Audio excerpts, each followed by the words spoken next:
जैसे इस समय आप चुनाव में हैं, आपके साथ तीन और भी जो है कैंडिडेट्स हैं, जैसे चार कैंडिडेट्स एक साथ चुनाव लड़ रहे हैं। अगर मैं प्रभाग क्रमांक 13 की बात करूं तो यहाँ की जनता जो है वो क्यों चुने आपको, मतलब योगेश पाचपोर को क्यों चुने? क्या योगेश पाचपोर आने वाले वर्षों में काम करने वाले हैं यहाँ की जनता के लिए?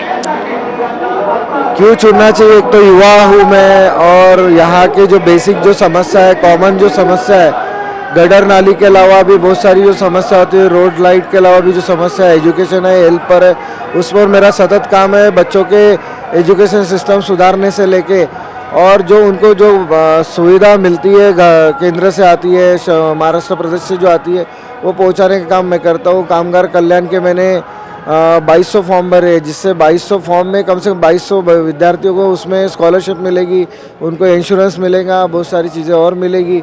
और मैंने 900 पट्टे घर पट्टे बांटा हूँ, घर पट्टों के फॉर्म भरा हूँ, तो उसका भी मैं फॉलोअप ले रहा हूँ। कहीं ना कहीं वो घर पट्टे का भी काम कुछ दिन में मैं कर चुका रहूँगा।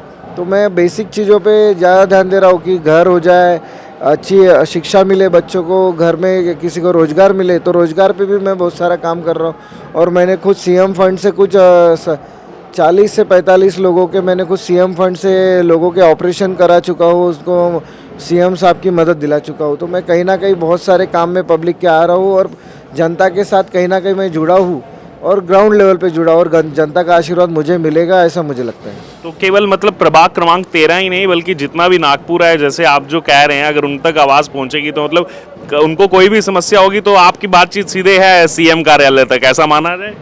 सीएम कार्यालय रहो या मोदी जी का कार्यालय हो, जो सेंट्रल हो, हमारे यहाँ नेता जो है होते हैं, हमारे सारे नेता हमारा ध्यान रखते हैं, हमारे कार्यकर्ताओं का ध्यान रखते हैं और हमारी सारी चीज़ें वो सुनते हैं, इतना हमें पता है।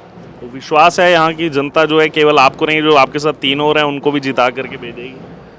डेफिनेटली जिता के नहीं, बहुत ही अच्छे मार्जिन से जिताएंगे, इतना ही मुझे लगता नहीं, भरोसा है जनता पे, क्योंकि जनता देखती है कि कौन काम कर रहा है और कौन वक्त पे आके खड़ा हो रहा है। अभी तो बहुत सारे जो चुनाव में हमारे साथ उम्मीदवार है अपोजिशन में, वो अभी 7 साल बाद 8 साल बाद आए हैं, अभी लिफाफे खोल रहे हैं, बाकी चीज़ें हो रही है, सारे इन्फ्लुएंस करने की कोशिश कर रही है। लेकिन आज की जनता जो बोलते जेन जी जो है वो बहुत समझदार है, और कहीं ना कहीं बहुत समझदार जनता है, और उनको पता है कि काम कौन कर सकता है और कौन नहीं। जन जी आपके साथ जी।